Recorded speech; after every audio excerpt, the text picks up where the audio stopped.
Nagamit For jud now? na ako siya. For Kay now, nga, no? kay puhon-puhon. Magsugod na pud mi sa Toyoso Technical School. Pioneering na welding, so mag-trainer pud ko dito. Uy, trainer ka na. So, Yes. pwede na ko ni mo tulduan og welding. Pwede kayo. Oh. Kay, ang kuan man good, gwapo jud siya kung imo lang yung sugdan nimo, ma-addict na ka sa welding. Maka-addict ang welding? Oh, Ana siya. tas- Charus.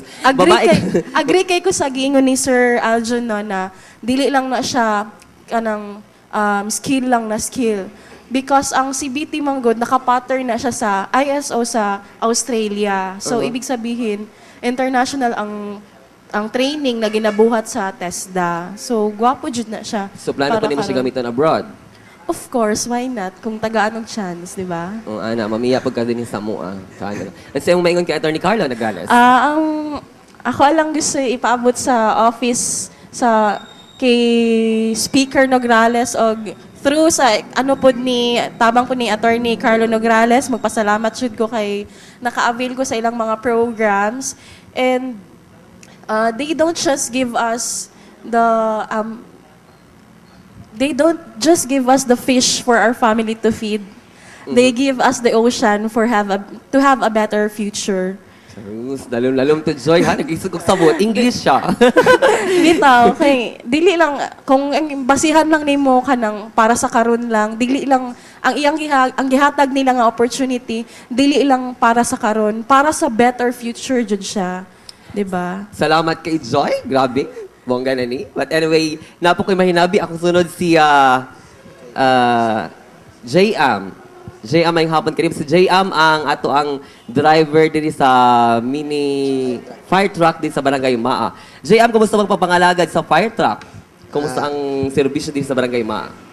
Okay man sa sir kay una-una pasalamat ko sa yatag ni Tony Carlos sa fire truck kay wala may tabong sunog sa Barangay Maa. Pero di mo ampungan ni masunog kay siyempre kabaw may sige bati sa tao kasi masunugan.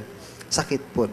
Dako bang tabang ang mini dump truck, especially sa mga areas nga kanang gamay ang dalan? Mas isultihan nimo. Dako matabang kay una-una ang Central 911, dako mga fire truck nila. Di kasulod. Dili sila makasulod kay siyempre dako ilang fire truck. So isip, nag-start ka na og serbisyo diha, kapila na ka naka sa baas sa sunog. Aras pong sunog. Daghan-daghana? Daghan-daghana po kay dili am good kay sa Barangay Malay mo sponding sunog. Dili lang cover. O ginadto na po na lang lugar po. Nakapay gusto iingon? Pasalamat na lang siguro. Sila kusina ni Carlo Antonio Nograles, kay Honorable Junal Laud. Kato lang. Salamat kay Simo. Last na ko mahinabi si Roy Van. Roy Van, siya ang team leader sa Barangay Disaster Coordinating Council diri mismo sa Maymaog. Siyempre, sa imong batanon nga edad, ikaw ang team leader. Kumusta ba ang sa mo? Sa imong mga kaubanan diri sa Okay kayo, labi na sa among chairman sa BDCC, si Kapitan John Laud. Nag-sport tayo mayo sa amo Kumusta ba ang inyong grupo sa pagpangalaga diri sa Barangay Maa? Okay kay daw kay natabang kay labi na mahitabo nga killer accident. Kamo ang naghatag og assistance. Yes. Sa imo bata ba kay kanya, mga batanon ang amazing ba niya nagka-award mo, national award. Besyalan. Tungod sa among pagpugi og paghago, nakadawat yun mi sa most preparedness barangay sa urban category, sa city ug sa region. Lisod ba ang maghatag og assistance sa mga especially vehicular accidents sa imong edad? Sa lisod siya pero sa willing lang gid nimo nga mo responde gid ka mo tabang ka sa lain. Kung wala ka ba nato ang mga viewers, Miss Ching, sila ang ating i-feature sa Barangay's Most Wanted sa atong KSB. O, di ba? But anyway, Roy, sabay mong maingon isip, ang inyong ginagamit isab nga paghatag o assistance nga multicab, gikan na sab sila, Speaker Nogales. Una-una, nagpasalamat ko ni Attorney Carlo Nograles sa fire truck na sa multicab na among ginagamit para mag-responde sa lain o sa laing barangay po.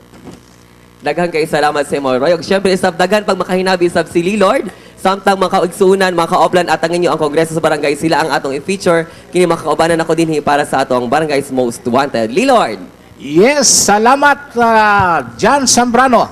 O kaniya kita karon dinhi sa Barangay Maa. no, kundi naniya dinhi ang akong amigo nga barangay kapitan si John Laod. Matud pa ni kapitan ganina nga daghan kaayong mga simap nakaabil og ni kagawad Baldonado o ni kagawad Cal. So aniya dinhi sa akong mga tupad, no, sila ang magpamatuod. Isa ni sila sa daghan nga nakaabil og simap dinhi sa barangay Maa. Akong unahon og interview kini si Miriam Lauron. Miriam, kumusta na? May hapon sa usam. Okay. Kay Attorney Carlos Nograles, may hapon o kay Barangay Kapitan. So unsa may imong masulti karon nga nakaabil ka man og simap? Usa ka man sa daghan kayong nakaabil. Sa tinuod lang, nagpasalamat yun kog dako kay akong anak nga 12 anyos pa lang na insulin dependent na siya karon. Nya, nagpasalamat kog dako kay wala gyoy kananglangan nga itabang sa ako si Carlos Nograles o si Kapitan. Sa tinuod lang, ginatabangan yun ko. Maski sa gabiin ng dako, maabot pa yun si Joel dito sa balay, maghatod lang sa insulin para sa kong anak. Kumusta naman imong anak karon? Sa pagkakaroon, okay na kaayos siya karon nga naga-insulin siya karon. Eskwela siya gyapon siya karon sa Maa. So maski gabi dako, anaad gyud mag-atubang kanimo mohatod si Dr. Joel ha. Oo. Maski alas 7 sa gabi, tuwa mo hatod yun siya kay para mahatod yun ang tambal nga gikan kay Attorney Carlos Nograles. Okay. So wala ka nila pang masulti? Salamat yun kaayo Attorney Carlos Nograles. O pinaagipod kay Boy Nograles, nagpasalamat yun kung dako. Gumikan sa kong anak nga hangtod karon okay pa kayo siya karon kay naga-insulin siya. Pinaagi sa inyo hang tabang. Salamat kaayo. Daghang salamat, Miss Lauron. Mrs. Lauron. Sunod, si Concepcion Alconera. Unsa may atong masulti karon nga nakaabil ka man og simap? Nagpasalamat kog dako kay Speaker Boy Nograles o kang Attorney Carlo. Daghan kay salamat Attorney nga kanunay ko nagapangayo gyud og tambal sa simap tungod ining akong anak nga masakiton kaayo. Unsay sakit sa imong anak? Ano siya kanang nervous breakdown. Nervous. Nagapa-NG ko ini kada bulan dito sa mental hospital. Kada bulan yun na og nagpasalamat pud ko kay Sir Joel Pantinople nga mao jud ginaduulan na ako Sige. para makapangayog tambal. Ug daghan jud kay salamat Attorney, daghan kay salamat nga hinaot pa nga ako kanunay jud ko mangayog tambal kay tungod ini akong anak. Daghan ko kay salamat. Okay. Daghang salamat, Mrs. Concepcion. So, sa akong tupad, si Mrs. Tibayan. O, unsa bay atong masulti? Ay, yung good afternoon po, Attorney Carlo. Sobrang thankful lang po kami. Nagkaroon po kayo ng proyekto ng Oplan, Kalambuan sa barangay ni Speaker Boy Nograles. Sa totoo lang po, ang dami, sobra-sobra po ang natutulungan ninyo. Marami po, sobrang dami. Sobrang dami, sa sobra pong daming proyekto na binibigay ninyo. Lalo-lalo na po sa Oplan, Kalusugan. Gawa ng sa mga maintenance po ng mga kailangan tuloy-tuloy po kaya malaki po ang yung na-avail namin na CMAP sa office ninyo. Kaya sobrang thankful po kami lahat. Thank you po. So, salamat, Mrs. Tibayan. Handito si Mampas Sumampong. Mampas, unsa bay atong masulti nga isa man kasadagan nga nakaabil og simap? Una sa tanan, salamat kaayo na inyong opportunity nga gihatag ka namo. Tungod alang sa pagpasalamat, labi gyud kang Speaker Nograles, Attorney Carlo, o kang Sir Laod, o kang Joel Pantinople, nga naka-avail gyud mi sa mga medical assistance, especially sa ako naka-avail gyud ko. O labi gyud sa akong bana nga nag-dialysis almost 1 year na gyud. In that way, ang effect sa among pamilya, nga doon na may psychological preparation, emotional, tungkol sa ang sakit nga dialysis. So, sa among tanaw nga kung ang dialysis, ani ang iyang daga sa sakit, doon ay tendency nga murag mawala na lang siya. Pero, because of this CMAP, na-extend yan kinabuhi, nga dako mong kalipay, doon na may preparation sa spiritual life, nga kami naghandom sa Ginoo, o doon na may family reconciliation.